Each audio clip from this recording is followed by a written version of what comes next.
There's another reading of Lord Mayher, page 3460, and uh, let's start with Marvin reading.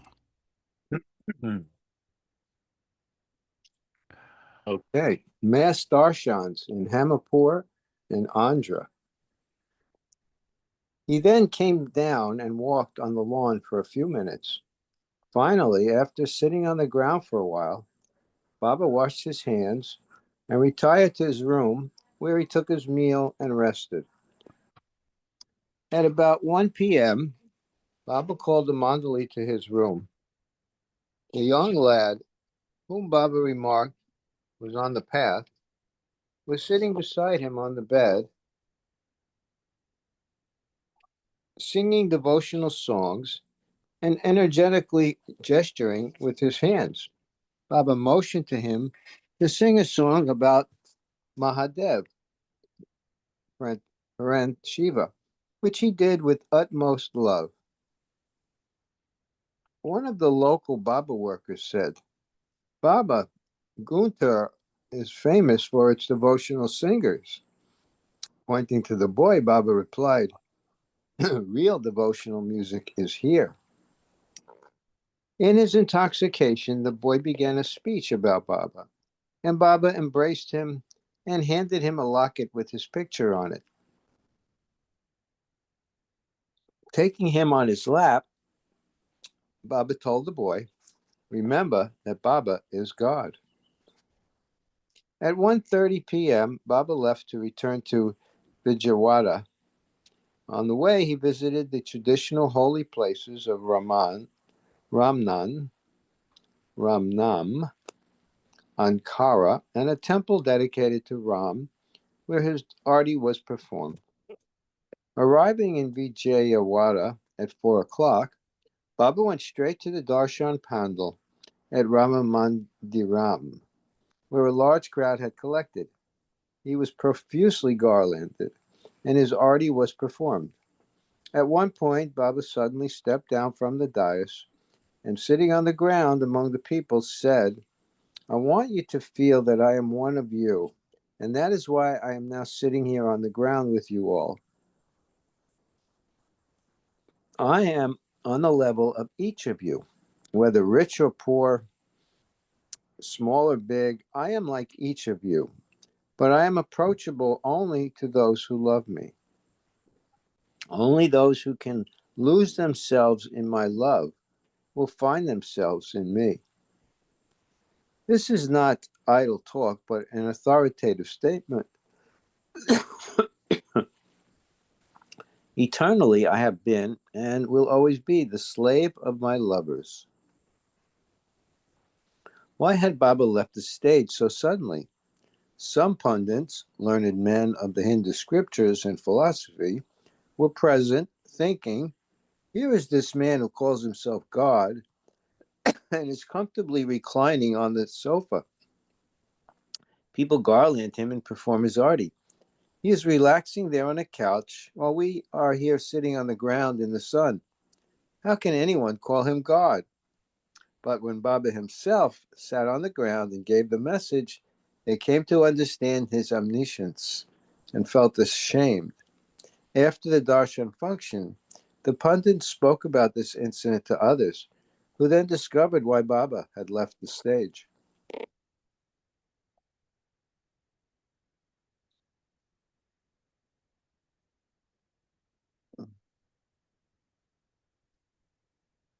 Photo of Baba sitting on the ground. He looks like he's in the middle of a blink. Good picture of Erich. Interesting characters, huh? And that must be the boy on to the right there. Oh, yeah. Yeah. Baba's right, yeah.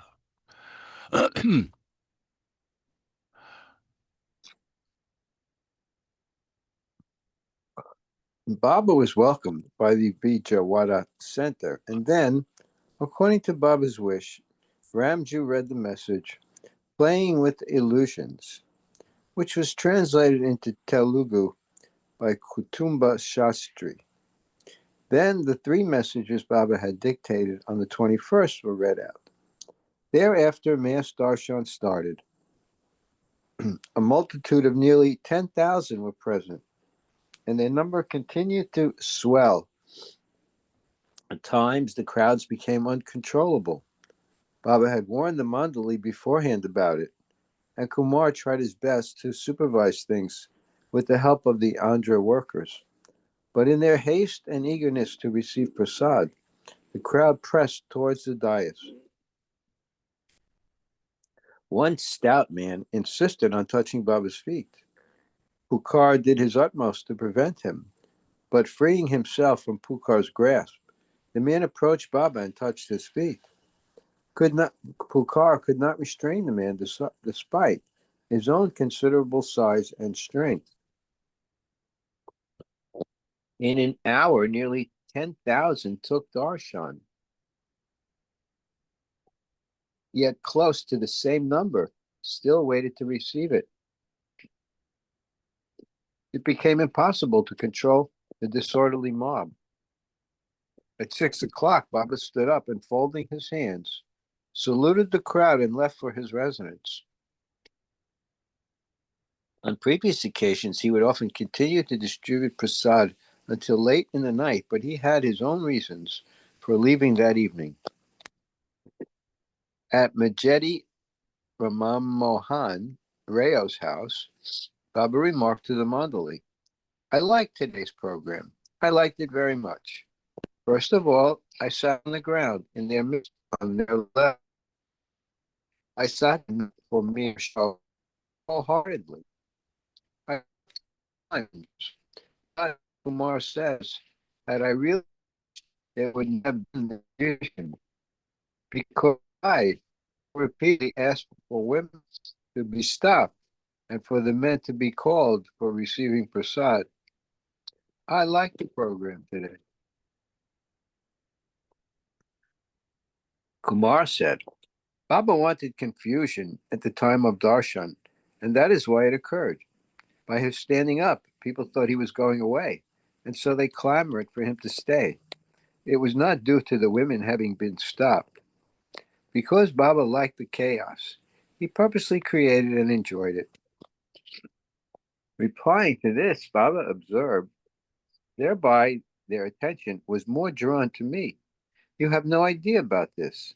I was in the happiest of moods. I tell you the absolute truth. Had you been attentive, you would believe it." After years, I felt a moment amidst these vast crowds that I was all alone. God, the absolute honesty, is witness that I was all alone there for a moment. Really experienced myself as alone. Honestly, I was merged in them. Sometimes you too feel mentally all alone, sometimes blank. In comparison to the real existence of oneness, all these experiences are zero, absolutely zero. Today, I am happy. If I am Baba, I did it all. If I am not Baba, then of what use is it all? Manik Yala Rayo asked, "How are we to know your oneness?" Smiling, Baba kidded, "At times, even I don't understand why I am so infinite. Honestly, I tell you, how can you understand then? Unless you become me." The next morning, Monday, 22nd February 1954, a discussion took place about Penuganda. Some members of KDRM were in favor of Baba giving darshan there. Others were not. Baba addressed the members of KDRM. "I know you love me, but do people of Penuganda love me? I don't want unnecessary crowds. I want lovers. Why do I keep the crowds away? I can make the whole world come to me. But what I want is love. Are there truly lovers in Penuganda?" "The promise given to the Penuganda lovers should be kept," commented one of the workers. "I am a past master in not keeping promises," Baba replied. "Since eternity, The first promise I gave God, I kept, and this whole creation is round my neck. The last promise, when I speak, I will fulfill. Meanwhile, since you all four KDRM say I should, let us go to Penuganda. Bob expressed his happiness to Chinta Sarvareo and Majeti Raman Mohan Rao at the expression of their love, met their families, and had a group photograph taken with them. Outside the house, many Baba lovers had collected and were shouting his jai. At about 8 a.m., Baba left for Masulipatam, driven in a Ford by Damareo, with whom he felt very close and would make jokes. On the way to Masulipatam, crowds were waiting at various places, and Baba gave darshan as he proceeded. A fair was being held in one village, and a hand-pushed merry-go-round had been set up, as well as other amusements.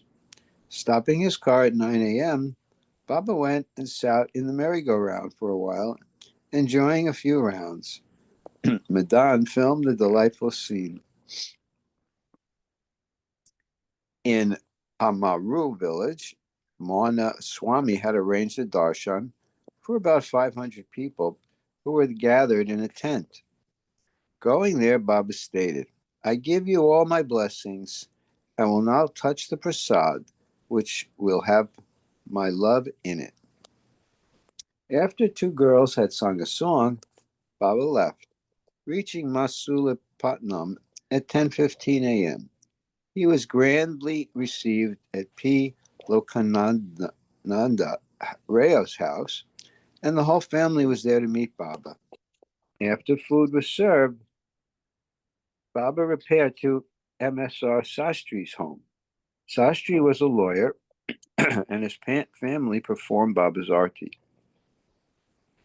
He beseeched Baba to perform the opening ceremony of the new Meher Center in Masulipatam, which Baba did at 11:30 a.m.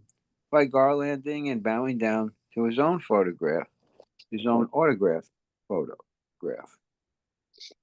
Baba stated, I find no one to bow down to except me, because I find myself in everything.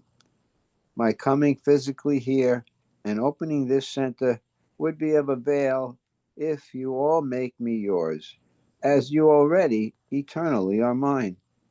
This center would be worth its name if it could spread my message of love by making people understand that God is the only reality. Baba gives his blessings to you all. The center leaders then performed Baba's arti, and before giving out prasad, Baba warned, if anyone bows down to me, I will go away. Baba distributed prasad to all at Sastri's home, and then he went to the Sai Samaj orphanage at noon. The women running the institution, the woman, Mrs. Yeraprole Satya Narayanama, introduced several of the children to Baba. They sang songs and Baba accompanied them on a tiny drum. Mrs. Narayanama gave Baba a glass of fruit juice, which after drinking a little, he handed back to her to drink. After this, Baba returned to Lokananda Rayo's, where many had gathered to meet him, and he chatted with them. After lunch at 3 p.m., he proceeded to the darshan tent at the municipal town hall, where people were awaiting his arrival, while sweet devotional music was being played. Baba was received with shouts of his jai. He praised the Chennai player, and at 4 o'clock stated, I feel very happy to hear this music. It reminds me of the first song that was sung ages ago, and that song produced this phenomenon called the universe. God will make me soon break my silence, and that first original song will be sung again. Then the world will realize that God alone is real, and every one of us is eternally one with God. As the music continued, Baba remarked that his heart was particularly touched by a song sung by a girl named Parvati. Ramju then read out this prepared message from Baba titled, Self Lost is Freedom Gained. And the message says, or part of it, God manifests his presence when and where lust, greed, anger, jealousy, hatred, backbiting, and selfish desires are totally absent. But as they are the outcome of impressions, sanskaras, of past lives, and must necessarily be expressed, getting rid of them is ordinarily impossible. It would be like a rock trying to lift itself. Nevertheless, past impressions must be expressed to be rid of them. But at the same time that these past impressions are being expressed and spent, new ones are being forged because of the presence and assertion of the lower self. If one is to be free of these endless chain of impressions, past and present, this assertive lower self must be abolished.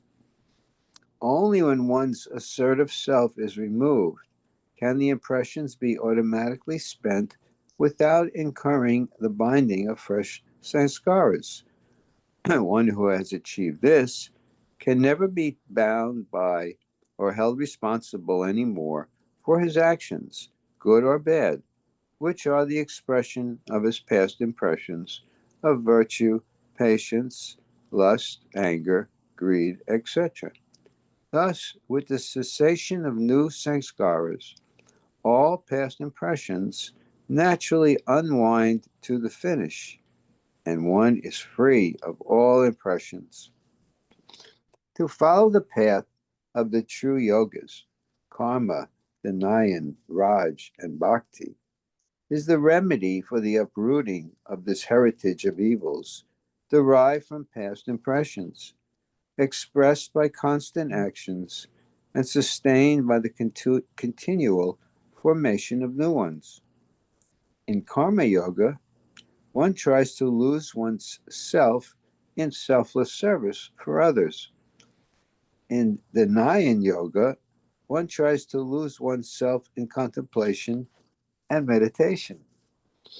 In Raj Yoga, one tries to lose one's identity with the individual self and establish identity with the universal self by aiming through constant mental poise and non attachment to be in the world and yet not of it. In Bhakti Yoga, one tries to lose oneself in devotion to God. Even in these yogas, only when the zenith is reached can the individuality of the lower self be lost, yet consciousness remain.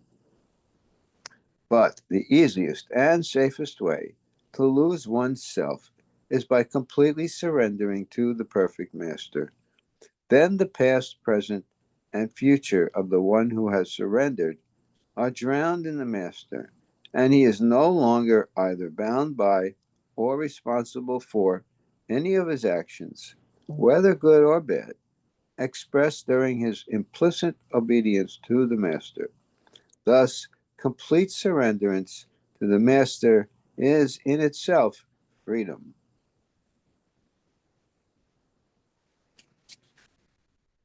After the message was read, Baba left the dais and sat on the ground with the people.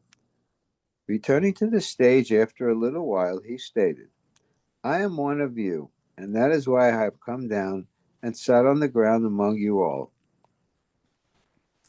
Baba asked Ramju to read out his first three messages given in Vijayawada.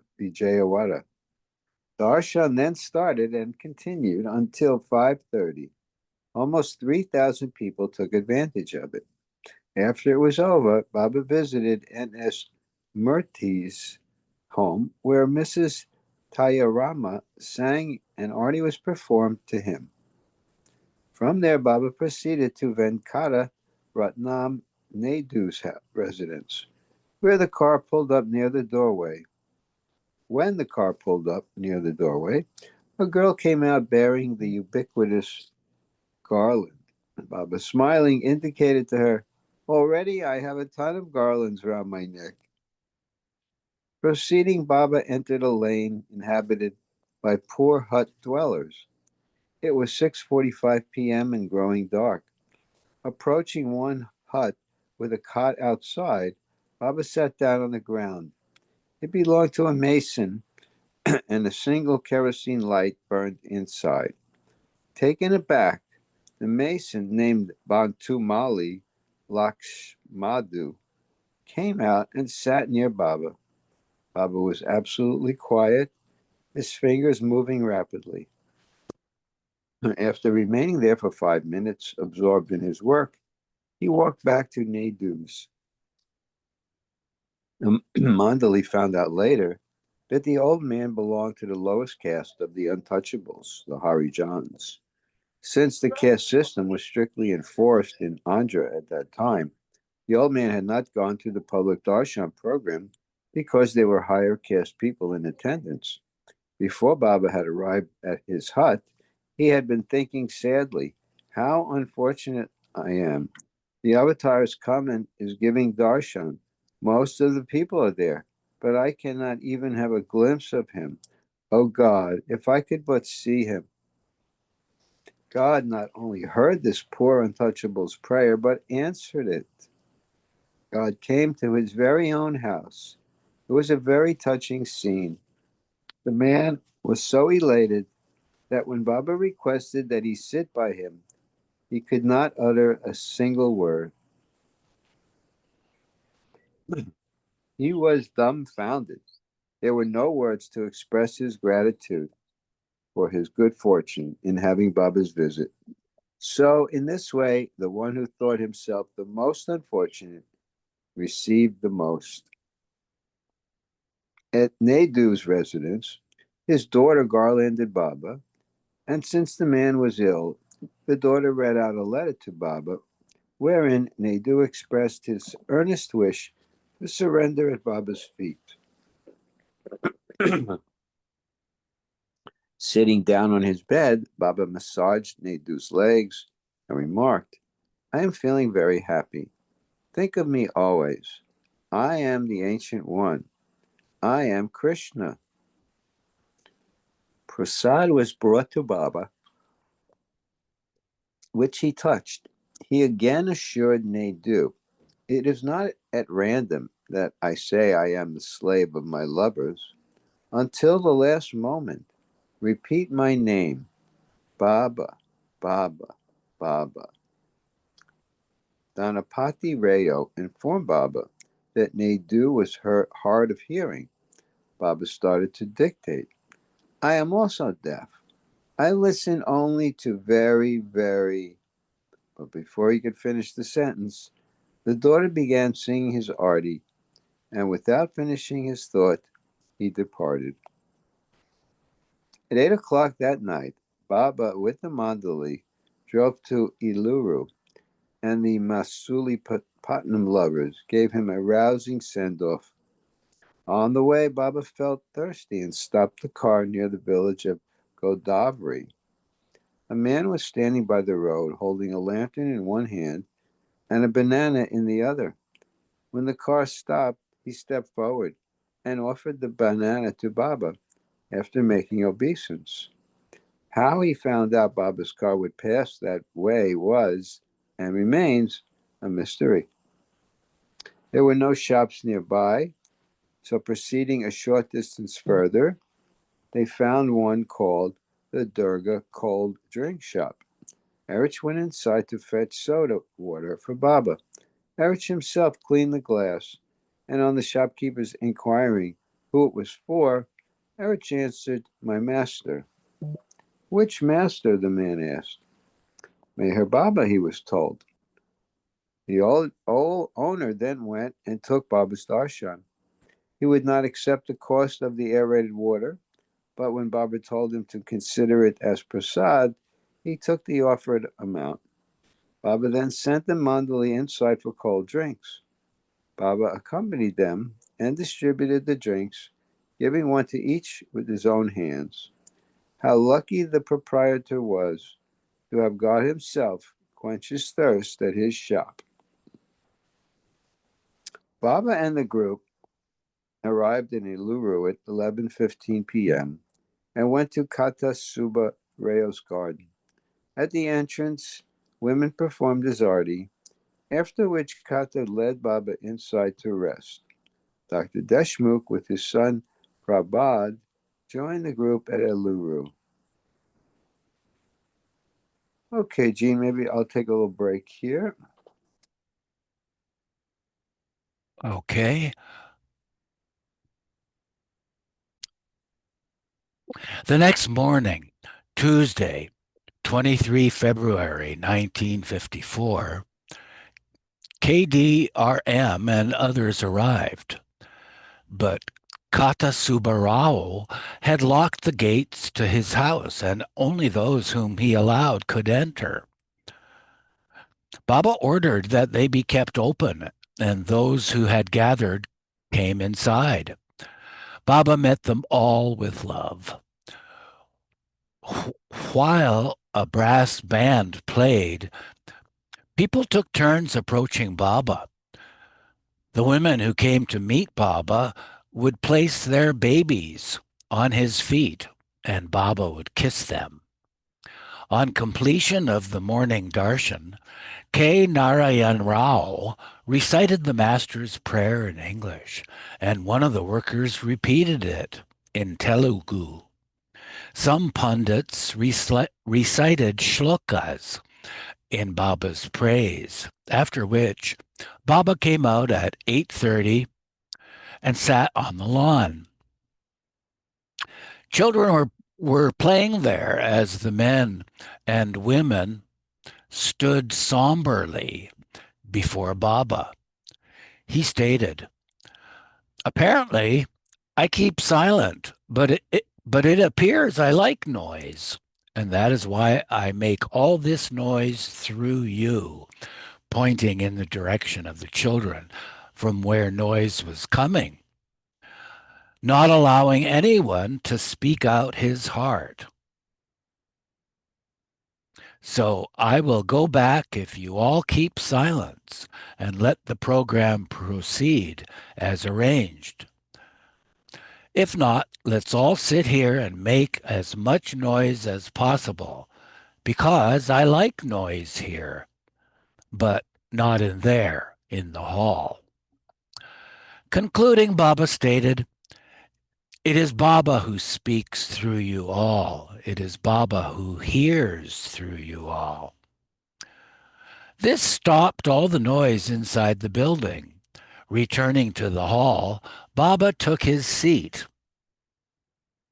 Dr. Kanakadandi gave a musical performance, which Baba appreciated. At 9:35 a.m., Baba stated, "Before the end of the year, God will make me sing the first original song, and those who love me will be lost in that song and find me to be in everyone." Ramju read out the Vijayawada messages. Afterwards, Baba observed, "When I break my silence, the greatest miracle of all times will happen. Be worthy to receive the divine grace at that moment, and for that, be prepared now to receive my love. I really am, and always was, the slave of my real lovers." Many had tears in their eyes after Baba mentioned his first original song. They were greatly affected, and a Swami Sitaram began dancing. Baba picked up one of the musical instruments and began playing it. Sitaram danced for quite a while and sat down only when Baba stopped playing. The morning function came to an end, and At about 1:45 p.m., Baba walked toward the Mondale's quarters. He paused by the side of a raised platform which was built on the stone he had touched during his last visit. A statue of Baba was to have been erected on the platform, but instead, a painted portrait of him was displayed. Baba bowed to the painting and asked Kata Subbarao why he had not had the statue built. Subbarao replied that the matter was still being vigorously pursued, but that quality marble was not available. Baba was in an exceptionally good mood in the afternoon. Barefooted, he walked about the house and garden. For about 10 minutes, he strolled rapidly back and forth across the lawn, looking pensive. He then returned to the veranda outside his room, where he sat in a chair. The fingers of his right hand danced to a tune only he could hear. His expression remained serious. 5 minutes later, he stood up and began pacing on the veranda. He sat back down and his fingers continued their sprightly dance. While Baba was sitting there, Adi Sr. attempted to speak to him about a telegram which had come, but Baba seemed inattentive. Getting up again, Baba walked back and forth and then entered his room. There he sat in a chair and leaned back with his hands wrapped around his head. Adi read the telegram to him and Baba gave certain instructions. Baba then stood up and rested his hands on both sides of the door, staring out onto the veranda for several minutes before retaking his seat in the chair. For the third time, he walked up and down barefoot on the veranda until at 2:50 p.m. Adi drew his attention to some printed messages Kutumba Sastri had brought. Addressing Sastri, Baba spelled out, "This life is a mighty divine joke. Joke is the very word, most suitable. Mighty divine joke, and zero. To call it even zero would make it exist." Baba left his residence at 3 o'clock for the Mass Darshan program, which had been arranged in Eluru at the large grounds named Ram Koti, where Baba had given a huge darshan the year before. Baba first took his seat on the dais and then, climbing down, sat on the ground for a while. Go ahead, Eva. Mass Darshans and Harmapur and Andhra. Returning to the dais, he stated to the public gathering, "I am one of you, and that is why I sat on your level. This is no idle show, but my eternal experience of being one of you. I know you are all mine forever, but I want you to make me yours. Then you will realize that every one of you is Baba."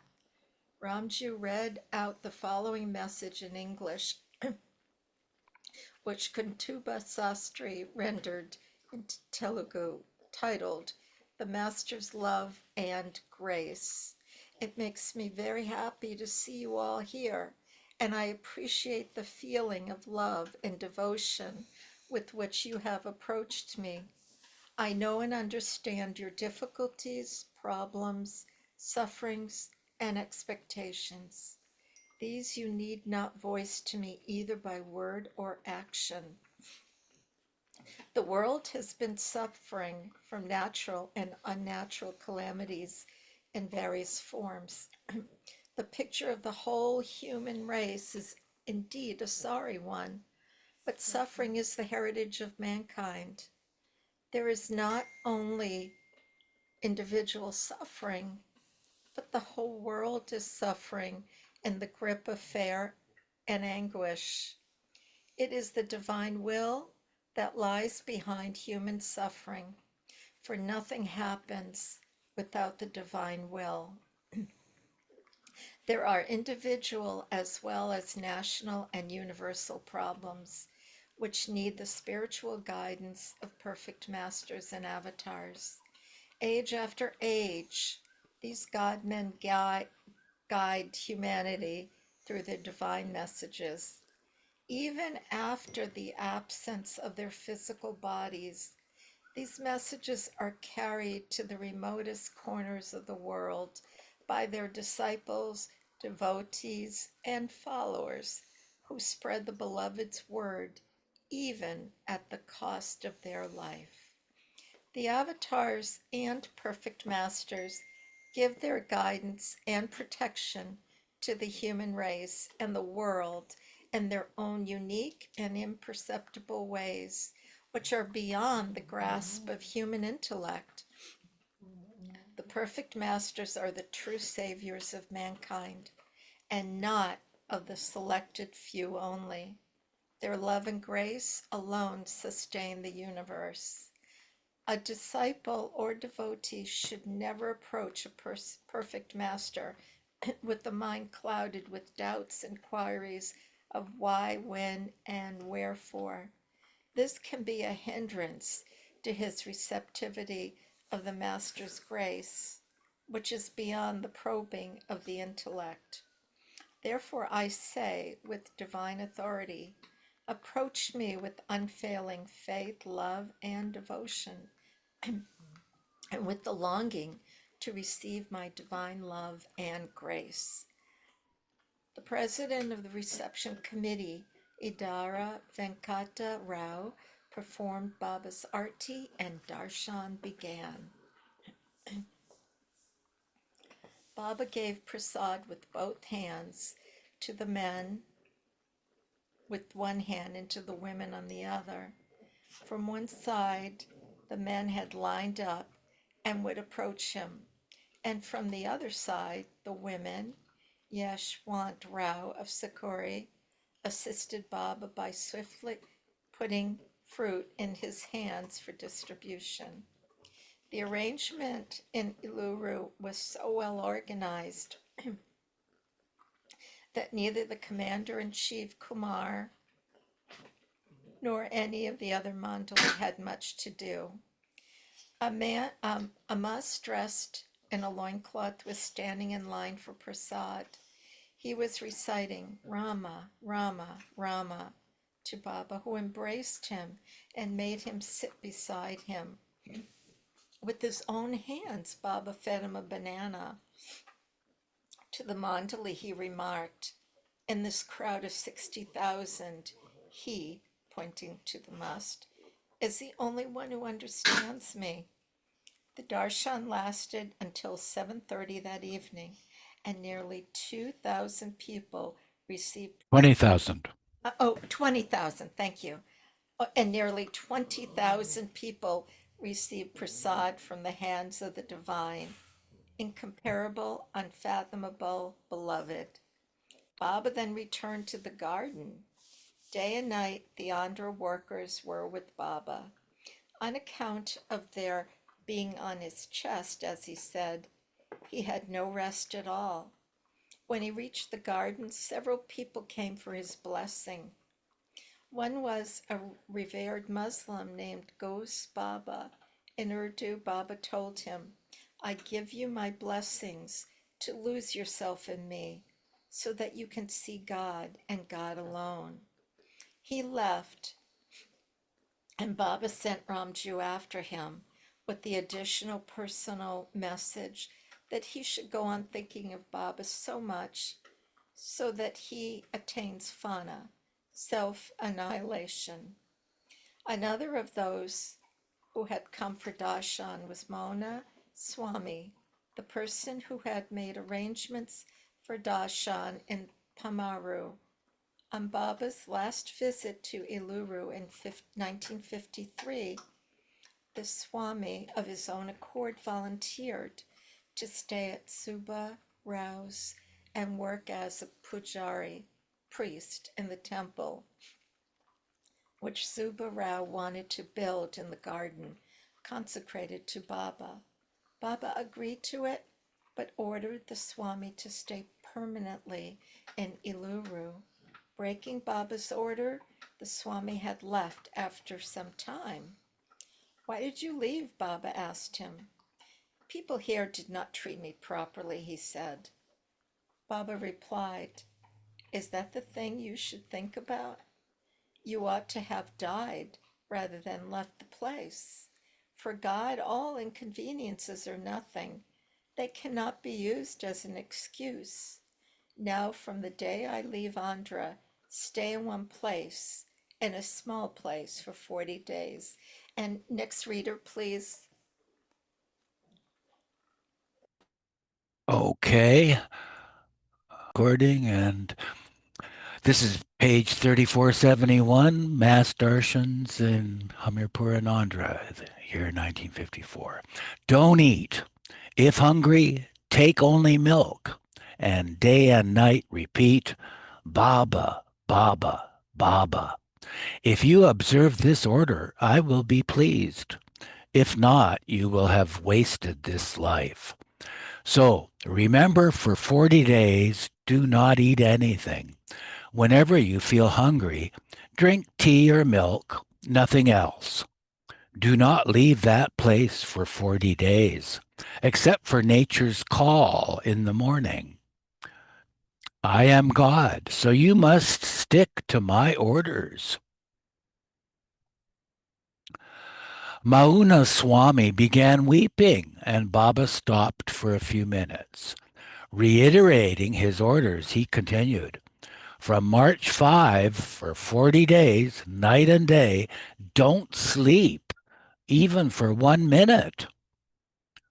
1 cup of milk, 1 cup of tea you can take, nothing else. You may drink as much water as you like, but don't leave the place where you reside, not even for going to the bazaar or outside the town. Repeat, Baba, Baba, Baba. Even if you go mad or die, don't break the order and don't make a show. Don't let anyone bow down to you or fold their hands before you or follow you. Have no followers. Simply repeat my name.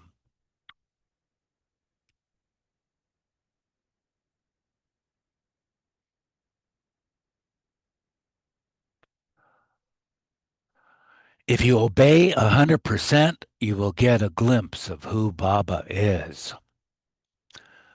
The Swami looked forlorn and dejected, and Baba advised, don't be nervous. Do it with love, wholeheartedly. If you do it wholeheartedly, I will help you. Then you will have a glimpse of Baba. The sequel to the story is that on 4 March 1954, at Kakinada, the last day Baba was in Andhra, the Swami came and requested Baba's permission to go see his mother at Iluru. He had been told by Baba to spend the 40 days in Kovur. Contrary to what Baba had told him about not making a show, one of the local Andhra residents also informed Baba that the Swami had invited people to take his darshan after 40 days. Baba instructed, tomorrow at noon, eat a sumptuous meal to your heart's content. Tonight, sleep well. From tomorrow noon, For 40 days, don't eat except 1 cup of tea and 1 cup of milk and as much water as you like. No fruits, no sweets, nothing. In the cup of milk, add sugar, and for 40 days repeat my name continuously. No sleep, but if you doze unconsciously, don't be afraid. Even if you fall asleep unconsciously, don't worry.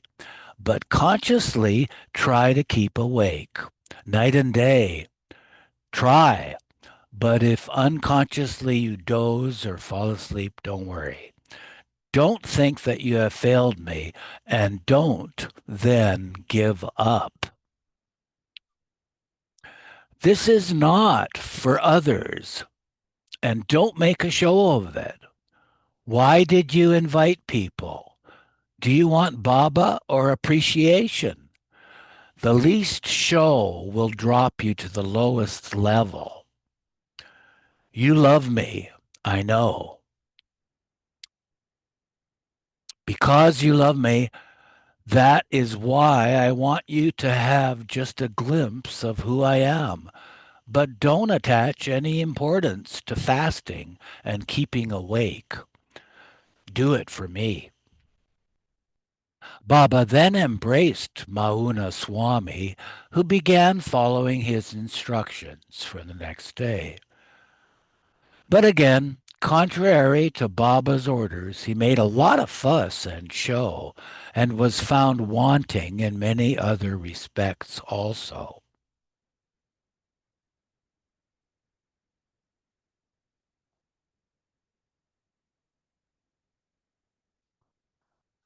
That picture is Andhra, February 54. After the darshan in Eluru, that night at 8 o'clock, a group of girls staged a play called Dasavatar. 10 incarnations is the meaning of Dasavatar, which pleased Baba enormously. Baba gave each girl a loving embrace. Mudapaka Gangadharam of Amalapuram delighted Baba and the Mandali with his virtuosity on a flute-like instrument. Gustaji was not present, and Baba especially called him and had the man repeat his performance for Gustaji. All the arrangements in Andhra were excellent, but no provision had been made for laborers to unload the truck and carry the baggage inside the various places of residence. Besides the Mandalay, there were many lovers from other places on the tour, as well as the Andhra workers themselves, who traveled with Baba everywhere he went. But as soon as a destination was reached, the group would hurriedly get down and follow Baba to be in his presence, leaving Bao to unload and carry all the luggage to their quarters on his head and shoulders, like a common coolie. In Eluru, the road was at a distance from Subarao's garden, and it took Bao hours to unload the truck. The group had arrived at 11 p.m., so Bao barely managed a few hours' sleep. The next morning, when everyone was having tea, Bao suddenly felt unwell and was found to have a high fever. On Wednesday morning, 24 February 1954, Baba came to the Mandali's quarters and comforted Bao and saw to his treatment. Deshmukh's son, Prabodh, presented Baba with a pencil sketch that he had done within 2 hours. Baba complimented the boy on his artistic skill and cleverness. Baba devoted that day from 8:30 to 11:30 a.m. and again from 3:30 to 6 p.m. to house visits. Yes, please go ahead. Okay. At least 60 homes in Eluru were visited, as well as a few schools, another Sai Baba temple, the Theosophical High School, and various businesses establishments that were owned and managed by Baba lovers, such as the Venkataraman Printing Press. Baba visited many of the houses. Baba visited many of the houses without prior notification. The residents were taken by surprise at Baba's abrupt appearance, and while some ran to fetch a chair for their illustrious guest, others would hurriedly send for flowers and garlands. Baba enjoyed all the commotion. Kishan Singh described that hectic day as follows.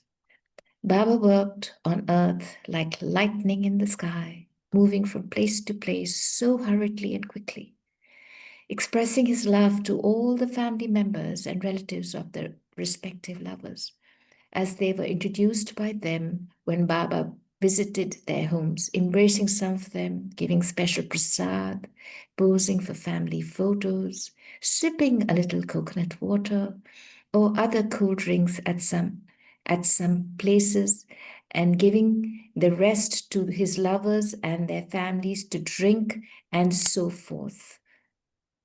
Aarti was performed practically at all places visited by Baba. All sorts of garlands, flower, golden lace, and camphor beads were put around his neck in quick succession. The tempo was much increased, as Baba had said this was his last visit to Andhra. Baba's master, Sai Baba of Shirdi, is famous throughout India. Sai Baba's photograph was hanging in a room in K. N. Chaudhary's house. Pointing to it, Baba remarked, "His eyes are matchless. No one in the world has such eyes." Later, at 11 o'clock at the Sai Baba temple, Baba pointed to Sai Baba's portrait and stated, "In a way, the 5 perfect masters made me what I am, the Ancient One. He is my grandfather." Baba entered another Sai Baba temple 20 minutes later, folded his hands to Sai Baba's picture and stated, "If there is real love, it is here. He is everywhere and I am everywhere." Baba then went and visited different families' homes. After giving prasad to Venkatarao and his family, Baba remarked, "When I give anything unasked, it is really given." One humorous incident occurred at the home of Subramaniam Shastri. Baba asked Shastri how many children he had and to introduce them one by one. He had 7. Everyone roared with laughter when Shastri's memory faltered while introducing his 4th child. Shastri was so overjoyed while in Baba's presence that he would not remember the rest of his children's names and had to ask his wife. That made Baba laugh. His wife stepped forward to garland Baba, who stopped her, spelling on the board, "No garland, no aarti. Let me relax and sit here enjoying this homey feeling." All those ceremonies are not natural. Love is most natural. And I feel so happy that Subramaniam does not remember the names of his children. At Ramalingam Shastri's, one of the family members asked Baba, "Lord, what can I give you beyond the lotus of my heart?" "Give me what is not mine," Baba replied. "Everything is mine except myself. Myself is for those who love me." On leaving the house, Baba passed an old woman who was sitting on the veranda with some offering in her hand. Baba took it with her and touched her lovingly. She was 99 years old and blind. At Dr. Kanakadandi's, his sister's daughter was introduced to Baba as having passed her matriculation examination 1st class. "I like 1st class people," Baba quipped. because I am first class first in everything. Footnote. First class first means a top scorer in school exams in India. First class first. K.L. Radha's wife was given the rest of Baba's fruit juice to drink at their home, and Baba told her, when God gives you a son, name him Meher Das, which means Meher's servant. At the KP Theosophical High Society at 3:30 that afternoon, Baba dictated, I will say what I want to say in very few words.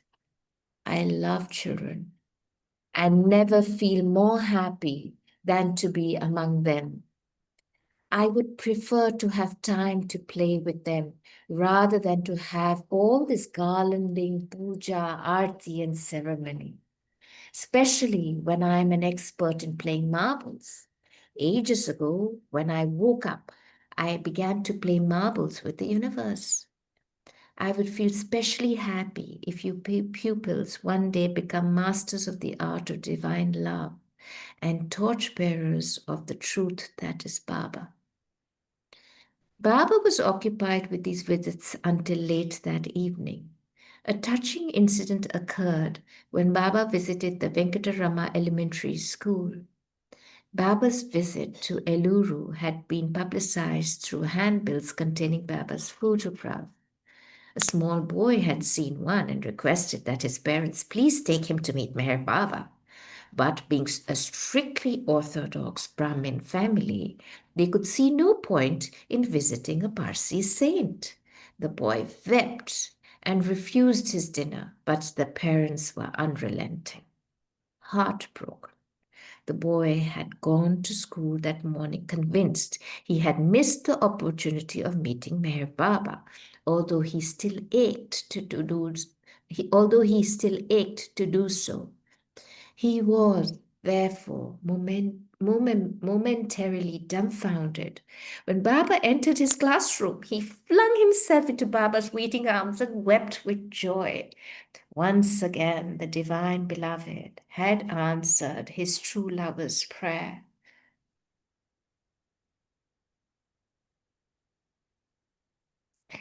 The impact of Baba's love was felt in the whole of Eluru.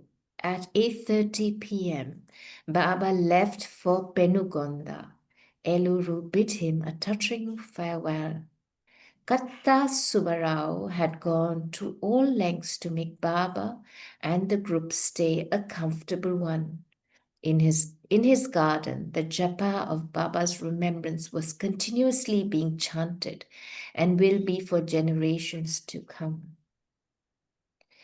After giving darshan in Bhimadole village and stopping briefly along the way in Tarepalegudam, Baba and his group arrived in Penugonda at 1 o'clock in the early morning. A large tent was pitched where 500 people had been waiting since 7 that evening. Even though it was late, Baba's arti was sung and he blessed all. He gave his brief message. Let my coming here for a short period, even at this late hour, be worth coming by your trying to love me and find me within yourself. My blessings to you all. Because it was so late, Baba touched the prasad and ordered it to be distributed to all. Leaving immediately, he returned to Tarepalegudam at 2:45 a.m. Dr. Dhanpati Rao took Baba to the Dak Bungalow, and the Mandali were taken to a school. Baba had ordered the Mandali and Tarepalegudam lovers that on this, the eve of his birthday, all should remain awake for the awakener. After a brief visit, Baba went to Dhanpati's bungalow at 4:45 a.m. A great assembly was present, and except for the Mandali, Baba permitted those gathered to touch his feet. Baba then entered a hall where no one was allowed except the Mandali, KDRM, and Dhanpati's family. The doors were closed at the doors were closed, and exactly at 5 a.m., the hour of Baba's birth, Erich read out the prayer of repentance in English. Then the prayer was read by Ramju in Urdu and in Marathi by Dhake. After the prayer, Baba said, I have asked God, whoever he be, to forgive us all our weaknesses. So from today, try to be honest in your thoughts, words, and deeds. From today, you are responsible for your own actions. Thereafter, Dhanpati and his family members washed Baba's feet with milk and honey. Baba joked, now wash them with water, otherwise ants will bite me. Since 1927, this is the first time I have permitted such type of worship.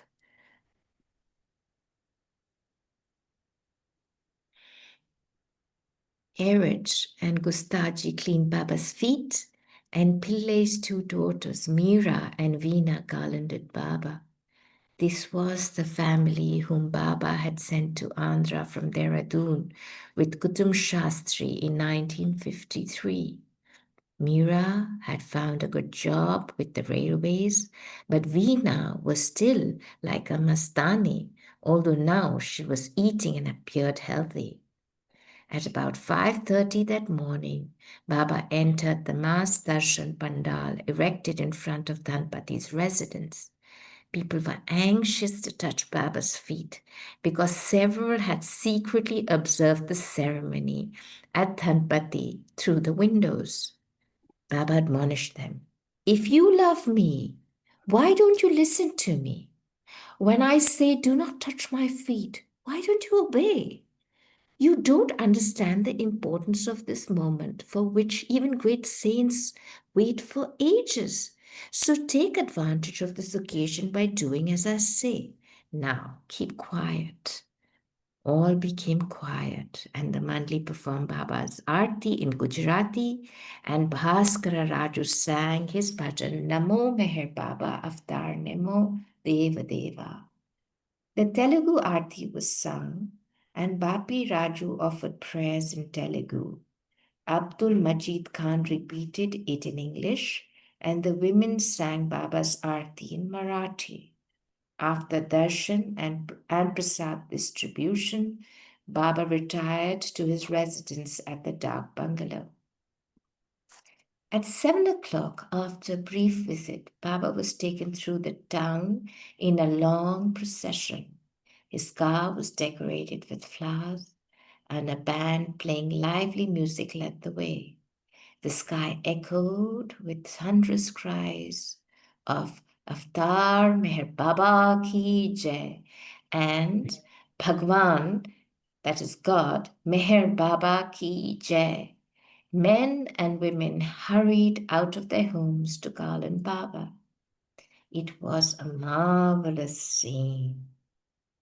The doors of the tavern were flung open, and people rushed inside, acclaiming the Avatar after tasting his wine. Such a scene is witnessed on this earthly plane after a lapse of ages. The earth greeted the Ancient One that day with wild abandon, and age smiled with great joy. The sun rose, bowed, and touched the Messiah's feet with its rays. The procession arrived at Dhanpati's house at 8:40 a.m., and Baba took his seat in the pandal. Pandits chanted shlokas in Baba's praise. Ramju recited prayers in Urdu, Deshmukh in Marathi, and Jagannatham Pantulu in Telugu. Kutum Shastri gave a short welcome speech, and Ramju read out Phyllis Frederick's editorial in The Awakener, January 1954 issue on the divine birth.